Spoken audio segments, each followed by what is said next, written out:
Non, là, comme il y a une décision qui ne concerne pas seulement Djamel Belmadi et qui peut éventuellement perturber le groupe si à chaque fois on me donne Andy Delors est algérien, il marque des buts, il est compétitif, c'est un bon joueur du championnat de France. À partir du si on le convoque pas, il faut donner des raisons. Moi j'aime bien aller dans le technique et tout ça, il y a pas de problème. On peut en discuter. Donc il faut bien communiquer à un moment donné et dire les choses telles qu'elles sont. Par contre, si aujourd'hui je vous en parle, aujourd'hui vous avez insisté pour qu'on puisse avec toujours beaucoup de plaisir de discuter ici. Il y a une grosse communauté algérienne. Donc aujourd'hui, si je vous en parle à vous, puisque je dis qu'il faut laver son linge sale en famille, c'est que justement lui, il est venu s'adresser en France. J'aurais aimé qu'il fasse cette première chose. Il n'y a pas de problème qu'il en parle en France. Il joue dans le championnat de France. Il a la double nationalité. Il n'y a pas de souci là-dessus. Mais voilà, qu'il s'adresse déjà à la communauté algérienne, qu'il s'adresse déjà à la presse algérienne et qu'il leur dise voilà ce qu'il en est.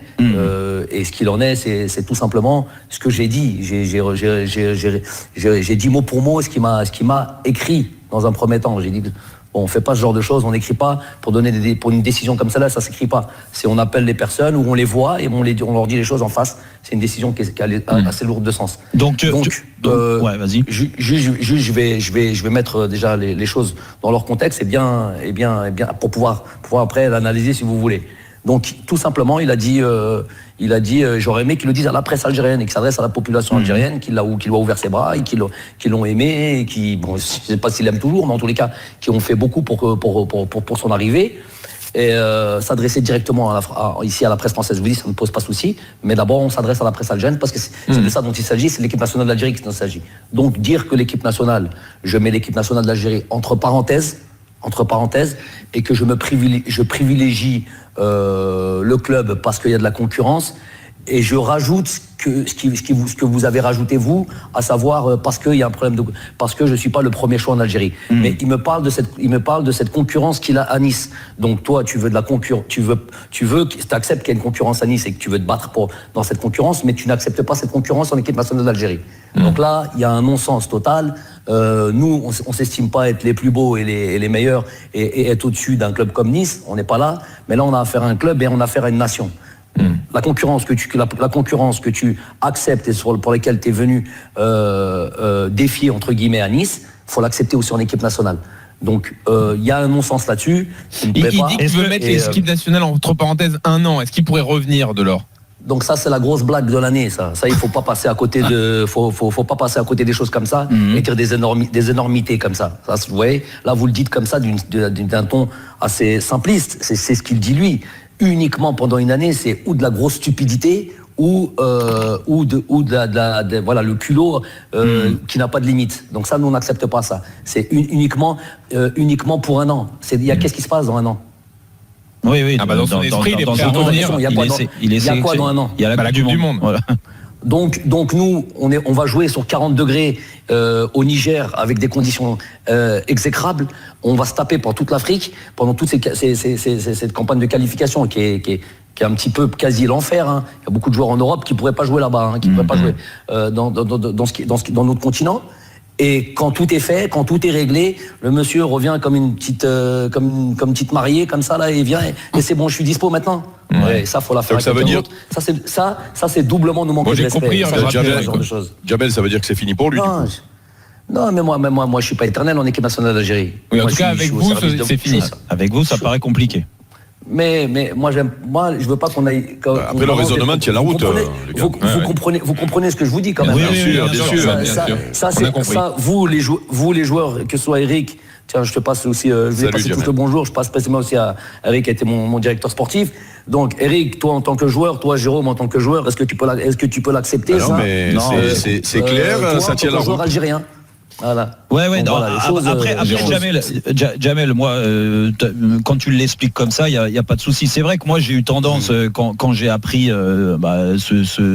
cette histoire-là à défendre Delors dans le sens où je peux comprendre à l'âge qu'il a, si tu veux, que il ait envie de consacrer sa passion, ce football et toute son énergie à Nice. Ça peut se comprendre. Après, là où il est maladroit, et là je vais dans ton sens, c'est que tu peux décider en effet de mettre un trait sur la sélection Tu peux pas dire 1 an et puis dans 1 an on verra, je reviens. Ça, là, on est d'accord. Maintenant, après, quand tu me parles de concurrence, je sais pas les rapports que tu avais avec Andy Delors. Est-ce que vous communiquiez souvent? Il y avait beaucoup d'échanges pour savoir ce qui devait passer, le cap qui devait passer pour entrer en concurrence. Parce que peut-être que lui a eu le sentiment que de toute façon, il jouerait jamais dans la sélection. Ok. Donc la question est bien longue. Non, excuse-moi. Et je vais essayer de te répondre. Non, elle est bien longue et elle est intéressante parce que ça va pouvoir me donner parce que j'ai vu que tu avais, avant de venir à l'émission, oui. Je peux pas la regarder tout le temps, je peux pas l'écouter tout le temps, je suis pas là, je veux pas mentir de dire que je suis un grand fan, mais quand ça parle football et que je suis en France ou que je peux l'écouter, je l'écoute avec plaisir. Donc, je vais te répondre à ça. Avant de venir là, je savais que ça allait être ton émission et que je voulais savoir un peu ce que tu avais dit par rapport à voilà ce que j'ai dit. Donc, donc je l'ai bien entendu et je vais te répondre par rapport à ça et que tu vas encore mieux comprendre. Moi, je pense déjà, je vais te donner, c'est pas un conseil. Je suis pas là de ma position de donner de conseils, mais je veux dire que quand il s'agit d'un pays ou quand il s'agit d'une nation, il faut faire attention. C'est-à-dire que tu peux être subversif comme tu le fais, Jérôme, mais moi j'aime bien quand tu parles purement technique et j'aime bien quand tu parles purement football parce que tu as été footballeur et là ça a tout son sens. Mais dès que tu sors un petit peu de trucs, tout le reste, tout ce qui comporte le championnat, ça m'intéresse pas. Mais quand il s'agit d'un pays, il faut faire attention parce que là j'ai bien entendu ce que tu as dit, hein, et il faut maîtriser les tenants et les aboutissants du dossier. Pour après, c'est pouvoir. Mais quel est le problème dans le raisonnement de Jérôme là? Alors, je vais te dire le problème. Donc maintenant, on y arrive. Donnez-moi le temps de vous répondre. Donc, quand tu dis par exemple, je comprends que sa position, qu'à 30 ans, tout ce truc. Ok. Donc, il y a des joueurs, par exemple un Giroud, il a je sais pas quel âge, ou beaucoup d'internationaux, c'est vrai. Ils ont un certain âge. Voilà. Et quand on arrive à une Coupe du Monde. Et que tu as 30 ans, hein, tu te dis, toi, un an avant une Coupe du Monde, bon là je suis fatigué, je vais me consacrer juste à mon club. Bon, écoute, et puis à la limite, on n'a pas envie de convaincre des gens, leur dire, tu veux pas aller faire une Coupe du Monde. Mais non, s'il le sent pas comme ça le mec. Mais le truc c'est, tu viens pas me dire des choses comme telles qu'il les a dit. Tu sois franc du collier, tu vas voir les gens et tu leur dis, voilà, écoute, parce que là il est en train de dire, j'accepte la concurrence à Nice. Mais j'accepte pas la concurrence en équipe nationale. Ça passe pas. Il y a un en fait, Jamel, ensuite, toi, t'aurais préféré qu'ils viennent du moins qu'ils t'appellent et qu'ils te disent franchement les choses. Écoute, la concurrence, je la trouve pas saine en Algérie et elle est d'autant plus saine avec Galtier à Nice. Je prends cette décision-là. Mais il est arrivé il y a 3 mois à Nice. Oui, il est arrivé il y a 3 mois à Nice. Attends, s'il te plaît, donne-moi ce crédit-là. Vas-y. Ça fait 3 ans que je bosse avec lui. Vas-y, dis-moi. Et lui, il est arrivé il y a 3 mois à Nice. Alors écoute, c'est là où je t'ai dit qu'il faut être très précis quand on veut parler d'une nation. Donc pour maintenant arriver sur son temps de jeu et sur ça, je vais vous donner, j'ai pas normalement à vous le donner, je vais pas me justifier, mais je vais vous le donner pas à vous, mais aussi à la communauté algérienne. Andy Delors, on est 3 attaquants, ils sont 3 attaquants. Vous avez dit il a fait 11 matchs, sur 11 matchs il a démarré 4 fois. Donc ça fait un tiers des matchs, un peu plus d'un tiers des matchs, ok. Donc la plupart du temps je joue qu'avec un attaquant, la plupart du temps. Et il y en a 3, il y a Bardad Bounedjah, il y a Islam Slimani et il y a Andy Delors. Donc si on partage le temps, ils ont quasiment à peu près le même temps de jeu. Après, avant ça, il y a eu une CAN. Il a débarqué le jour de la CAN, quasiment. Le jour de la CAN. Il est venu un cadeau du ciel. Donc, quand tu dis, par exemple, il m'a rendu service ou il nous a rendu service à la CAN, Jérôme, tu te trompes complètement de trucs. On lui a rendu service, peut-être. Et moi, j'ai même pas envie de dire qu'on lui a rendu service.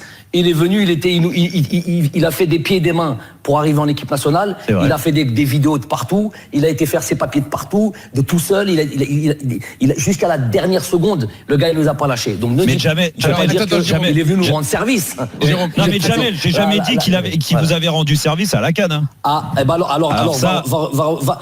non, attends, Jérôme. Oui, alors, va réécouter Au moment où tu parles d'Andy, on va voir ce que tu as dit par rapport à ça. Alors, tu as dit qu'il nous a rendu service et maintenant qu'on le veut plus. Mais non, mais pas à la CAN, Jamel.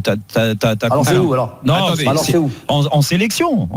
Il n'y a pas que la CAN. Il nous a rendu service. Alors attends, Jamel, ce que je vous propose, c'est de rester encore avec nous quelques minutes. On parle pas comme ça. On dit pas il nous a rendu service. On doit absolument s'interrompre. Oui, Jamel, il y a des gros salaires à payer comme d'habitude. On vous reprend dans une seconde, Jamel. Merci beaucoup en tout cas pour votre franchise. On a encore d'autres aspects. On voulait pas faire que l'interview sur Andy Delors, donc il y a d'autres aspects à aborder. Restez avec nous encore quelques minutes dans Roten sans flamme et Julien Cazard arrivera à 19h. À tout de suite. RMC 18h20. Ton cœur, Nico. Jamel, il est vrai, il est sincère, il est dur aussi et il est franc, tu vois. Et il a un vrai caractère et par rapport à la situation, ouais, je comprends le jugement du sélectionneur, tu vois. Après, pour le joueur en lui-même, quand il fait ce genre de déclaration, il faut qu'il accepte les conséquences. Ouais, les conséquences pour sa nation, c'est sûr que déjà avec Jamel, c'est mort. Mais en plus de ça, avec le peuple algérien, c'est aussi mort. Ça va tu ne peux pas revenir au bout d'un an. Et quand tu connais en plus le peuple algérien, c'est sûr qu'ils vont lui mettre des barres de fer s'ils le voient. Donc, Pascal Olmeta. Ouais. Nico et Jamel, bonjour. Bonjour.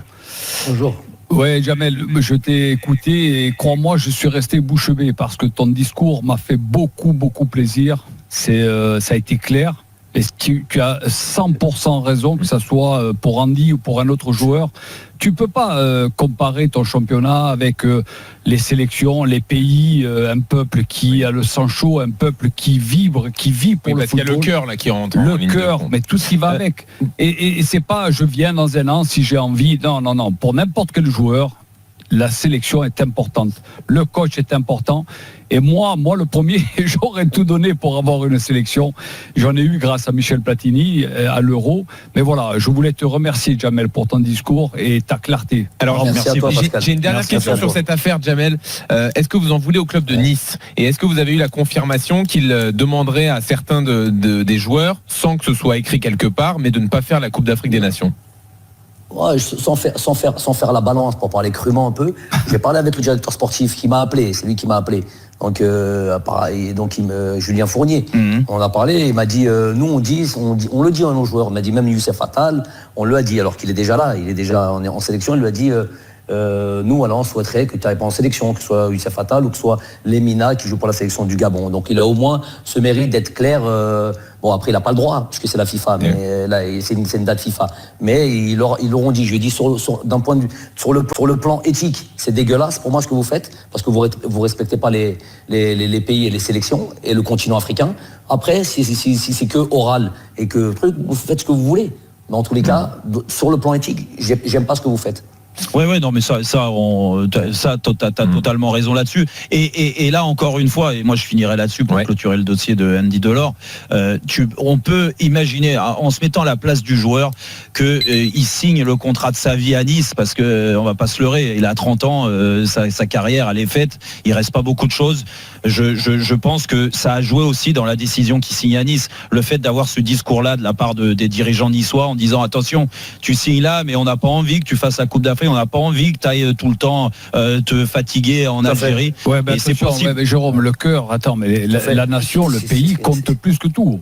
Oui, non mais Pascal, encore une la main sur le cœur. Vas-y, Jamel.